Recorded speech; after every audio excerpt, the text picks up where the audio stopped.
மீசா டிவியின் தமிழ் பேசும் உறவுகளை அன்போடு வரவேற்றுக் கொள்கிறோம். இன்றைய பதிவுல மிக மிக முக்கியமான செய்திகள் குறித்து பார்க்கலாம், பேசலாம். முதற் செய்தி என்ன அப்படின்னு பாத்தீங்கன்னா, உலக நாடுகள் இலங்கைக்கான உதவிகளை வாரி வழங்கி கொண்டிருக்கின்ற இந்த சந்தர்ப்பத்துல ரீபில்டிங் ஸ்ரீலங்கா என்ற நிதி திரட்டலுக்காக புலம்பெயர் தொழிலாளர்கள், புலம்பெயர் இளைஞர்கள் வாரி வழங்கி கொண்டிருக்கிற இந்த தருணத்துல இப்படிலாம் கொடுக்க தேவையில்லை, அரசுக்கு எந்த உதவியும் பண்ண தேவையில்லை அப்படின்னு ஒரு பிரச்சாரத்தை மிக முக்கியமான தேரர் ஒருத்தர் கையில் எடுத்திருக்கிறாரு. இவருக்கு என்ன வருத்தம், எதனால இந்த பிரச்சனை, யார் இவரு, இவரை பின்புலம் என்ன, இவர் யாருடைய கூலிப்பட அப்படின்னு பல்வேறு விஷயங்களை பேசுறது தான் முதற் செய்தி. இந்த கேவலமான வேலையை பண்ணியது யாரு அப்படின்னு கேட்டீங்கன்னா, ஸ்ரீ சம்பந்த பத்திர தேரர் என்று சொல்லப்படுகின்ற பிரபல்யமான மிக முக்கியமான ஒரு தேரர் என்பது தெரிய வந்திருக்குது.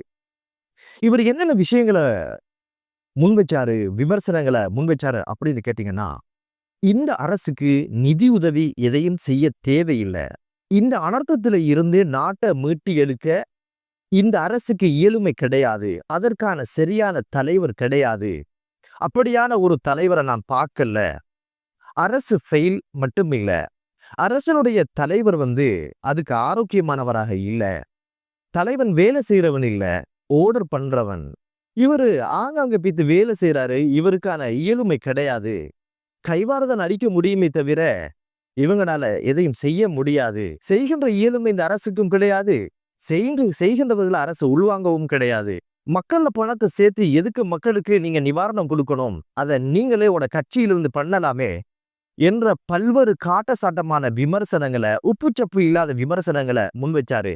அரசு மீது அவருக்கு நம்பிக்கை இல்லையா? இவங்க பிபிசி செய்தியை பார்த்திருந்தா இந்த அனர்த்தம் நடந்திருக்காது, பிபிசி செய்தியே இவங்க பார்க்கலன்னா இவங்களுக்கு ஆங்கிலம் தெரியாது அப்படின்னு சொல்லி மிக கேவலமான விமர்சனங்களை முன்வச்சு, இந்த பணத்தெல்லாம் எங்கள்கிட்ட ஒப்படைங்க, நாங்க திறன்பட இதை செய்வோம், சுனாமியோட பெரியோர் அனர்த்தத்துக்கு நாடு முகம் குடிச்சிருக்கு, இது லேசாக நாட்டை மீட்டி எடுக்க முடியாது, அந்த ஆளுமை எங்கள்கிட்ட இருக்கு, அதனால பணங்களை எங்கட வங்கி கணக்குக்கு போடுங்க, அரசு அந்த வங்கி கணக்குகளுக்கு எல்லாம் பணத்தை போட்டு வேஸ்டாக்க வேணாம் அப்படின்னு சொல்லி மிக மோசமான முறையில இந்த ஒரு விஷயத்த பேசியது இப்போது வெளிவர ஆரம்பிச்சது மட்டுமல்ல, சோசியல் மீடியாக்கள்ல இந்த தேரரை கழுவி ஊத்துகின்ற, விமர்சிக்கின்ற பல்வேறு விஷயங்களையும் பார்க்க முடிந்தது. இங்க இருக்கிற கேள்வி என்ன அப்படின்னு பாத்தீங்கன்னா, உலக நாடுகளே அரசு மீது நம்பிக்கை வச்சாச்சு, புலம்பெயர் இளைஞர்கள் 7 தினங்கள்ல 700 மில்லியன் ரூபாய் பணம் அனுப்பியிருக்கிறாங்க, நாட்டை இப்படியாவது மீட்டி எடுத்துடலாம் என்ற வேட்கையோடு பயணிக்கிற இந்த சந்தர்ப்பத்துல இந்த தேர்தலுக்கு ஏன் இந்த வேலை, எதனால இதை செஞ்சாரு, இவரால ஒரு தனி நபரால கிட்டத்தட்ட 7 பில்லியன் அமெரிக்க டாலர்ஸ் நட்டத்தை ஏற்படுத்திய இந்த அனர்த்தத்திலிருந்து நாட்டை மீட்டி எடுக்க முடியுமா, ஏன் இதெல்லாம் பேச ஆரம்பிச்சாருன்ற பல்வேறு கேள்விகள் உங்களுக்குள்ள இருக்க முடியும்.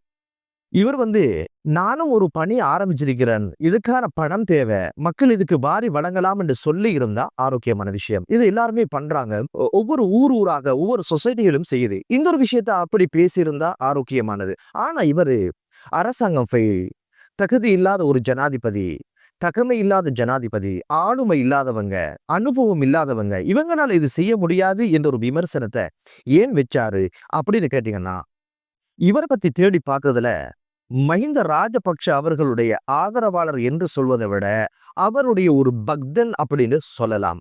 கால்டன் வீட்டுக்கு சென்று சில மாதங்களுக்கு முன்னால மஹிந்த ராஜபக்சையை சந்திச்சு பல்வேறு உணவுப் பொருட்கள் எல்லாம், சந்தோஷங்கள் எல்லாம், அன்பளிப்பு எல்லாம் கொடுத்துட்டு பல மணி நேரம் அவரோட பேசி இருந்தாரு. அதுல அவர் சொன்ன முழுக்க விஷயங்கள் என்ன அப்படின்னு பாத்தீங்கன்னா, இந்த நாட்டினுடைய கீர்த்தி நீங்க தான், சிறந்த தலைவர் நீங்க தான், உங்களை மக்கள் கணக்கெடுக்கல, மக்கள் உங்களை வீட்டுக்கு அனுப்பிட்டாங்க, இது எங்களால தாங்க முடியாதுன்னு பல்வேறு விஷயங்களை அந்த அமர்வுல, அந்த சந்திப்புல பேசியதை பார்க்க முடிந்தது. கூட்டி கழிச்சு பார்த்தா இவருடைய ஆதங்கங்கள், இவருடைய விமர்சனம் எல்லாமே நாடு சார்ந்ததோ, நாட்டின் நலன் சார்ந்ததோ, மக்கள் சார்ந்ததோ கிடையாது, வெறுமனே ராஜபக்ஷர்களுக்கான அரசியலை இவர் கையில் எடுத்திருக்கிறார் அப்படின்ற ஒரு விஷயம் தெரிய வருது.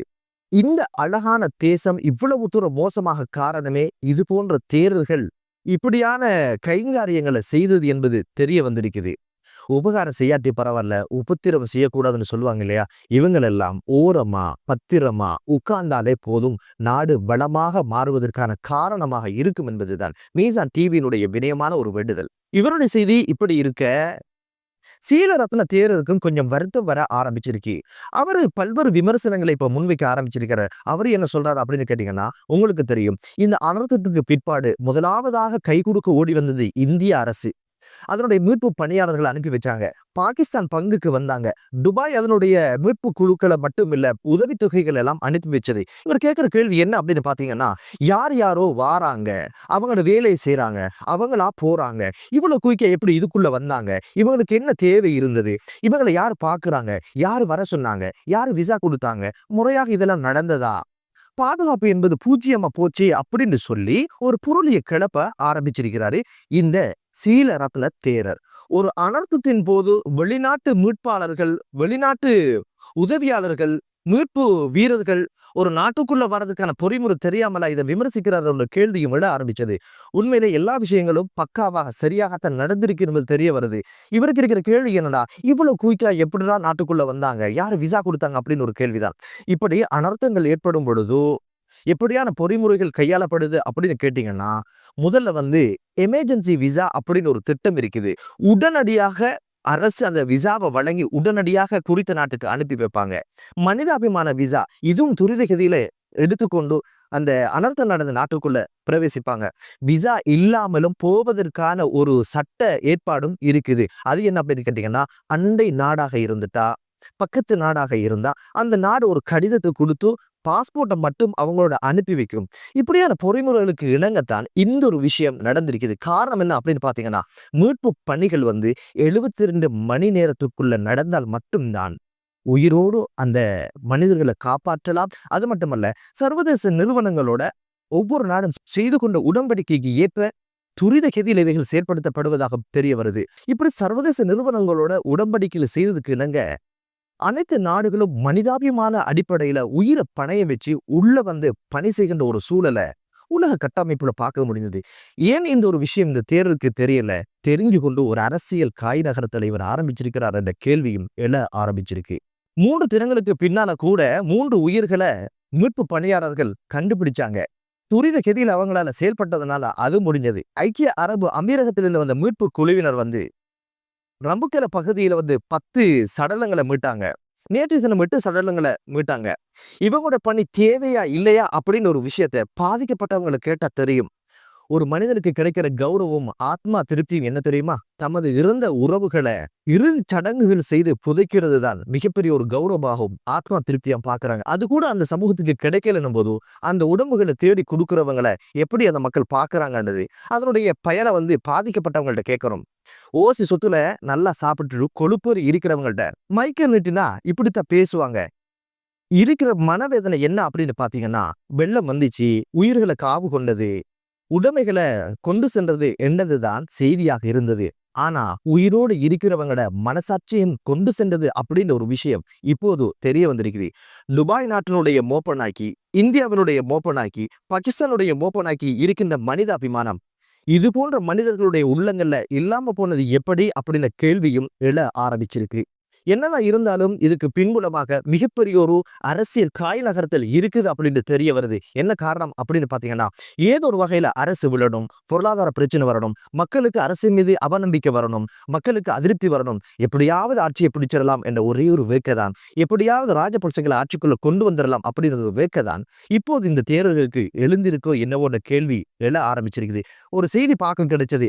ஊரூரா சென்று யாசகம் கேட்கின்ற ஒரு பெண்மணி ஒரு இடத்துல பாக்குறா, நிவாரண பணிக்காக உதவிகள் திரட்டுறாங்க. அந்த உண்டியல்ல சேர்த்த பணத்தை போட்டுட்டு வெக்க வெயில்ல அவட பணிய ஆரம்பிச்சா, அவனுடைய பயணத்தை ஆரம்பிச்ச அந்த செய்திகள். சிறு குழந்தைகள் உண்டியலை கொடுத்து பணத்தை அனுப்பி வைங்க அப்படின்னு சொன்னாங்க. சிறை கைதிகள் கூட ஒரு நேரம் பசியா இருக்கிறதில்ல, செத்து போறதில்ல, இதெல்லாம் அவங்களுக்கு கொடுத்துருங்க அப்படின்னு சொல்லுகின்ற இடத்துல வெளிநாட்டு பிரஜைகள் தன்னுயிரை பணையம் வைத்து இங்க வேலை செய்கின்ற சூழல்ல எதுக்குடா இந்த தேரர்கள் இவ்வளவு தூரம் கவலையோடும் அக்கறையோடும் பேசுறாங்க அப்படின்னு கேட்டீங்கன்னா, வெறும் அரசியல் என்பதுதான் யதார்த்தமான ஒரு விடயம். எனவே இந்த நாடு இப்படியான ஒரு இடத்துக்கு போறதுக்கு காரணமே இது போன்ற தேரர்களுடைய சிந்தனைகளும் சித்தாந்தங்களும் என்பது தெரிய வருது. தற்போதைய இழப்புகள் பற்றிய செய்திகள் என்ன சொல்லுது அப்படின்னு கேட்டீங்கன்னா, 627 பேர் இறந்திருப்பதாகவும் 190 பேர் காணாமல் போயிருப்பதாகவும் 2,75,000 குழந்தைகள் ஆதரவற்று நிற்பதான செய்தி ரொம்ப மனவரத்துக்குரிய செய்தியாக காண கிடைத்தது. 75,000 வீடுகள் பாதிக்கப்பட்டிருக்கு. 1777 குளங்கள் சேதமாக இருக்குது. 1936 கால்வாய்கள் சேதமாக இருக்கு. தேசிய கட்டிட ஆராய்ச்சி மையம் என்ன சொல்லிருக்கு அப்படின்னு கேட்டீங்கன்னா 7 மாவட்டங்களுக்கு சிவப்பு எச்சரிக்கை வழங்கப்பட்டிருக்குது. எந்த நேரத்திலும் மண் சரிவு ஏற்படலாம், பாதுகாப்பான முறையில் இருந்து கொள்ளுங்க அப்படின்னு மற்றும் ஒரு செய்தியும் அது சொல்லியிருக்குது. இந்த செய்தி 7ஆம் திகதி மாலை 4 மணியில இருந்து 8ஆம் திகதி 4 மணியாகும் வரைக்கும் அவதானமாக இருந்து கொள்ளுங்க அப்படின்னு ஒரு எச்சரிக்கையை சொல்லியிருக்குது. மரத்தான விழுந்தவன மாடு குத்துற மாதிரி மீண்டும் மீண்டும் இயற்கை அனர்த்தங்கள் சீற்றம் கொள்வதற்கான வாய்ப்புகள் இருக்கு என்பது இப்போது உசிரையை கையில பிடிச்சிட்டு இருக்கின்ற ஒரு சூழல் உருவாகி இருக்குது. மீட்பு பணிகள் தாமதமாகலாம், அதே போல துப்புரவு செய்கின்ற பணிகள் தாமதமாகலாம், மக்களுக்கு நிவாரணங்கள் கொடுக்கிறது சிரமங்கள் ஏற்படலாம். இதெல்லாம் ஒரு பக்கம் இன்னொரு அச்சத்தை உருவாக்கியிருக்கு. இதுல 7 மாவட்டங்கள்ல மிக முக்கியமாக 3வது சிவப்பு எச்சரிக்கை என்ற இடத்துல இருக்கிற மாவட்டங்கள் என்ன அப்படின்னு பாத்தீங்கன்னா கண்டி, கேகால, மாத்தளை, குருநாகல். 2ஆம் நிலை எச்சரிக்கையில் இருக்கிற மாவட்டங்கள் என்ன அப்படின்னு பாத்தீங்கன்னா பதுளை, நுவரெலியா, இரத்தினபுரி.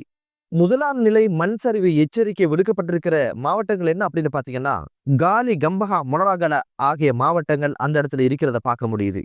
அந்தமான் தீவுக்கு அருகில புதிய ஒரு காற்று சுழற்சி உருவாகி இருப்பதாகவும், இலங்கையின் தென்மேற்கு வளிமண்டலத்துல தளம்பல் நிலை ஏற்பட்டிருப்பதாகவும், எதிர்வரும் 48 மணி நேரத்துக்குள்ள வங்காள விரிகுடா அந்த பகுதியை அண்மிக்கும் ஒரு விஷயம் சொல்லப்பட்டதுனால 9ஆம் திகதியிலிருந்து 13ஆம் திகதி வரைக்கும் கனமழை பெய்வதற்கான வாய்ப்புகள் உண்டு அப்படின்ற ஒரு எச்சரிக்கையும் இப்போது விடுக்கப்பட்டிருக்குது. எமது பிரார்த்தனை என்ன அப்படின்னு பாத்தீங்கன்னா அப்படியான ஒரு அசம்பாவிதம், மீண்டும் ஒரு சூறாவளி, கனத்த மழை பொழியாமல் இருக்க இறைவனை பிரார்த்தனை செய்வோமாக.